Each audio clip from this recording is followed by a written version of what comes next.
Agora a gente fala de coronavírus, porque a circulação da subvariante XBB continua aumentando em vários países. Aqui no Brasil, a incidência da doença tem sido maior na região sudeste. A Organização Mundial de Saúde voltou a recomendar o uso de máscaras durante as viagens mais longas. Para a gente entender mais sobre a volta de algumas medidas sanitárias, vamos conversar com o infectologista Dr. Eduardo Medeiros. Doutor, uma ótima tarde a você. Obrigada pela participação aqui no Fast News neste domingo. Boa tarde, Paula. Boa tarde a seus ouvintes. Muito obrigado aí pelo convite. Estou à sua disposição. A gente que agradece, doutor. Agora eu quero saber o quão importante é saber sobre essa subvariante, essa XBB, o quão nós devemos nos preocupar em relação a ela. Veja, Paulo, desde o início da pandemia, que nós tivemos aqui o primeiro caso no Brasil, lá no início de fevereiro de 2020, o vírus foi se modificando, o que nós chamamos de mutações, quer dizer, foi se alterando a sua conformação, facilitando a penetração dentro da célula, ele foi se adaptando ao organismo e, consequentemente, aumentando a transmissão. Então, cada uma nova variante que é decorrente dessas mutações, desde a cepa original, lá no início de 2020, o vírus foi melhorando a sua capacidade de transmitir a doença, e agora nós estamos vivendo, desde novembro de 2021, já um ano e pouquinho, já com uma nova subvariante chamada Ômicron. E dentro dessa subvariante da Ômicron, que pode levar à Covid, começou a ter mudanças na sua conformação para que o vírus também se adaptasse melhor. Então, consequentemente, a resposta imunológica já não é a mesma que tínhamos no início, quando começamos as vacinas. Você começou a reduzir a capacidade do organismo de responder contra essas novas infecções. Então, mesmo naqueles vacinados ou aqueles indivíduos que já tiveram Covid, ainda você pode adquirir a doença, claro, de uma forma mais branda, porque a vacina diminuiu de forma muito significante as hospitalizações e casos mais graves. Entretanto, ela é menos eficiente para a doença sintomática, aquele quadro gripal menos intenso do que quando a gente via lá no início da pandemia. Doutor, tivemos essa recomendação da utilização de máscaras aí em viagens mais longas. O quão transmissível está essa variante, essa subvariante, essa XBB? Queria que você comentasse com a gente. A gente viu que a maior incidência tem ocorrido na região sudeste, mas qual que é a quantidade de casos? Como que está essa situação? Como que você pode nos alertar? Então, essa subvariante, ela já se disseminou nos Estados Unidos de uma forma muito intensa. Então, como vivemos no mundo globalizado, a chance dela chegar no Brasil e começar a se disseminar de uma forma mais efetiva, ela é importante. Entretanto, essa subvariante vai encontrar uma população já com uma cobertura vacinal adequada, muito boa. O Brasil vem crescendo o número de vacinados, a gente já com 2 doses temos a população, na maior parte das capitais, acima de 80% com 2 doses, uma parte significante com uma 3ª e 4ª dose, os adultos, que é o adequado. Quer dizer, todo adulto tem que ter pelo menos 4 doses de vacina, que é o recomendado. Quando chega uma nova subvariante numa situação como essa, ela é menos intensa. Então, esperamos que o reflexo disso seja um quadro de menor intensidade, embora certamente ela já foi identificada e chegará aqui de uma forma mais intensa. Nos Estados Unidos, ela já se mostrou que ela é 30% mais transmissível do que as subvariantes anteriores.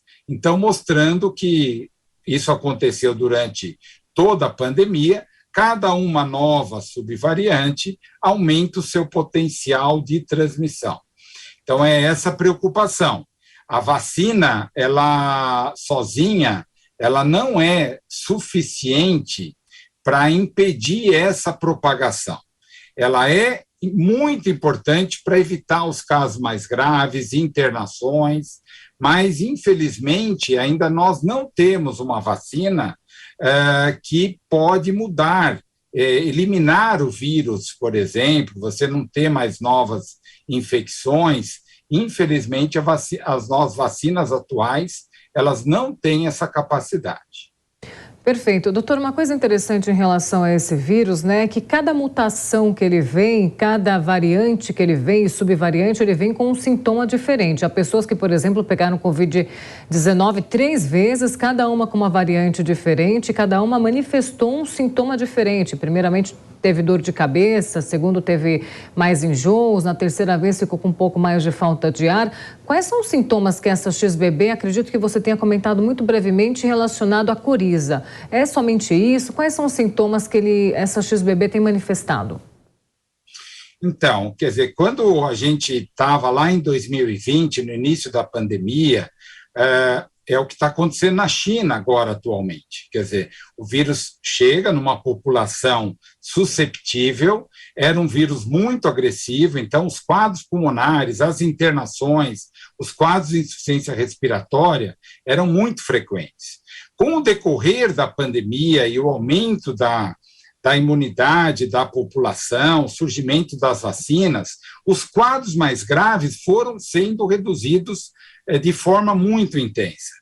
Então, atualmente, né, essa nova subvariante, em geral, na maior parte das pessoas, ela leva um quadro de sintomas respiratórios altos, dor de garganta, uma febre não muito intensa, um quadro de fraqueza, né, uma astenia, uma falta de disposição, associado a um quadro respiratório, porque o vírus se multiplica no epitélio respiratório, gera uma inflamação. Então, um quadro de coriza, muitas vezes, que é o mais comum, a dor de garganta. Agora, é uma doença sistêmica, né? O vírus não é só um quadro respiratório. Então, aquele quadro generalizado, ele ocorre, mas menos intenso. O que nós temos visto com menor frequência são as alterações do olfato e do paladar, que eram muito frequentes nas variantes anteriores e atualmente ela é menos frequente. Entretanto, pode ocorrer sim. Agora, o que a gente não tem visto é aqueles quadros mais graves, né, de insuficiência respiratória, comprometimento pulmonar, exceto naquela população de maior risco. Então, essa é a preocupação, especialmente em idosos, pacientes ou pessoas, né, de forma geral, que estão em tratamento com drogas que levam a uma diminuição da imunidade, então pessoas com câncer que estão realizando quimioterapia, essas pessoas têm maior chance de evoluir com uma doença mais grave. E essa é a maior preocupação hoje. Então, que eventualmente a doença volte a se disseminar e atinja aquela população de maior risco, aumentando a chance de internação e mortes dessa população.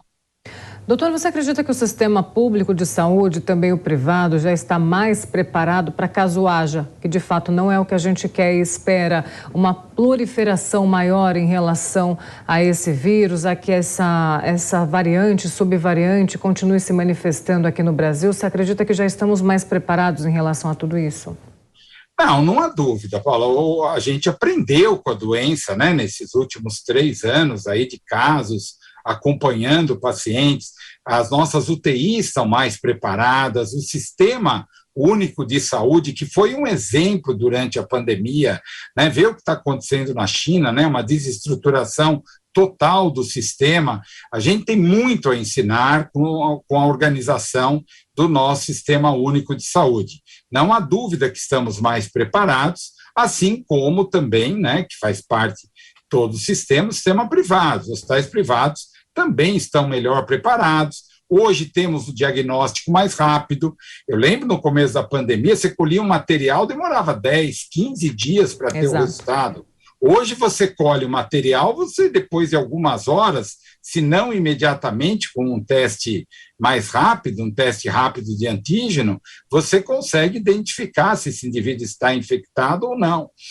Ou com métodos moleculares, demora no máximo aí 4, 6 horas, 8 horas, a gente já tem o resultado do exame. Isso facilita muito, né? Porque você tem um maior conhecimento sobre a doença, temos já medicações disponíveis, né, para o seu tratamento, já nos hospitais, já começando a ser distribuído na rede também para que os indivíduos tenham acesso à medicação oral, aqueles casos específicos, mais graves, população que realmente se beneficiará desses novos tratamentos. Então, realmente, a gente está bem mais preparado do que anteriormente. Mas eu não prevejo, veja, eu não prevejo que a gente tenha um aumento de casos explosivo como tivemos aí o ano passado, o começo de 2021.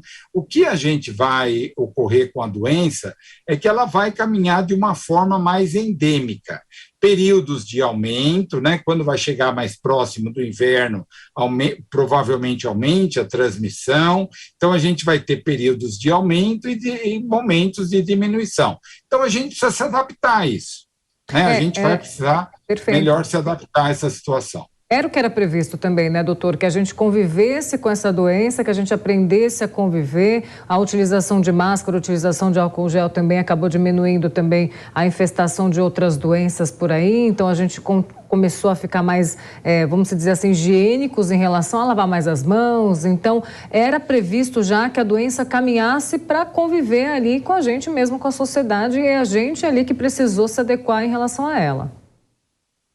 Exatamente, né? Quer dizer, a vacinação, ela é muito importante, mas ela não, até o momento, não, como eu já citei, ela não resolve a doença, né? Diferente de outras doenças, como o sarampo, a rubéola, que você vacina, a chance desse indivíduo ter um sarampo após um esquema de vacinação efetivo é raríssimo, né? Se você tiver uma boa cobertura vacinal na população.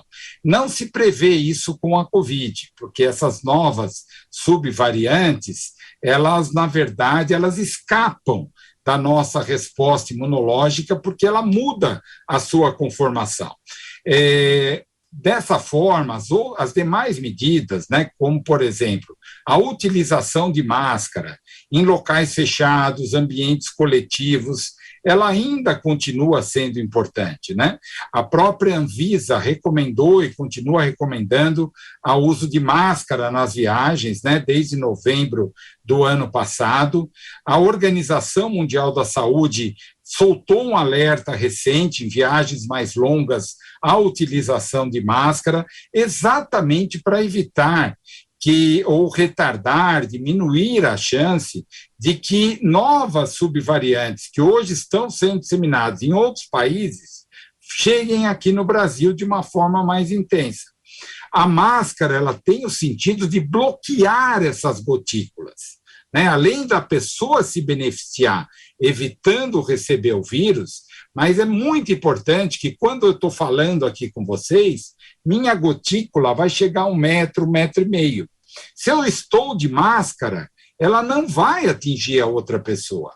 Ela bloqueia essa situação. Então, mesmo que você esteja num voo, a pessoa sente ao seu lado e esteja com algum sintoma respiratório e ela está usando máscara, a chance dela transmitir para você é mínima, porque a máscara vai bloquear essas gotículas. Então, a máscara é realmente uma medida muito importante, junto com a higiene das mãos, porque aí quando ela limpa a boca, o nariz, passa a mão próximo das mucosas, ela pode se contaminar, e quando você usa o álcool gel, você elimina rapidamente o vírus das suas mãos. Então, a higiene das mãos é muito importante. Infelizmente, né, foi o que está acontecendo na China. O que acontece? Você tem uma população susceptível à doença, porque o vírus não circulou lá, a vacinação é baixa, principalmente em idosos. Resultado, quando o vírus entra, né, como ele não circulou porque tinha muitas medidas restritivas, mas isso tem um efeito colateral, né? Foi o que aconteceu na China, com as manifestações, tudo.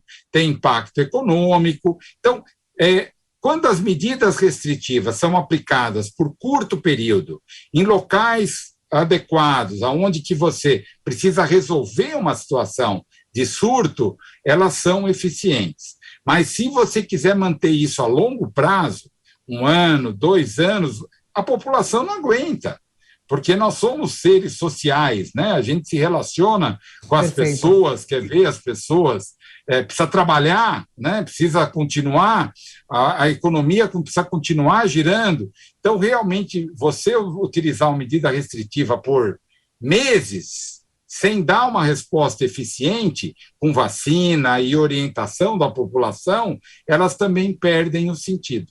E é isso que pode ser o que está acontecendo na China, embora a gente tenha muito pouca informação verídica do que realmente está acontecendo lá, né?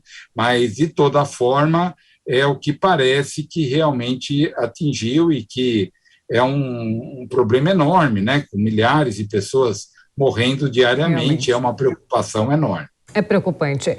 Nós conversamos com o infectologista Dr. Eduardo Medeiros. Muito obrigada pela sua participação aqui no Fest, aqui na programação da Jovem Pan deste domingo, doutor. Muito obrigado. Até a próxima.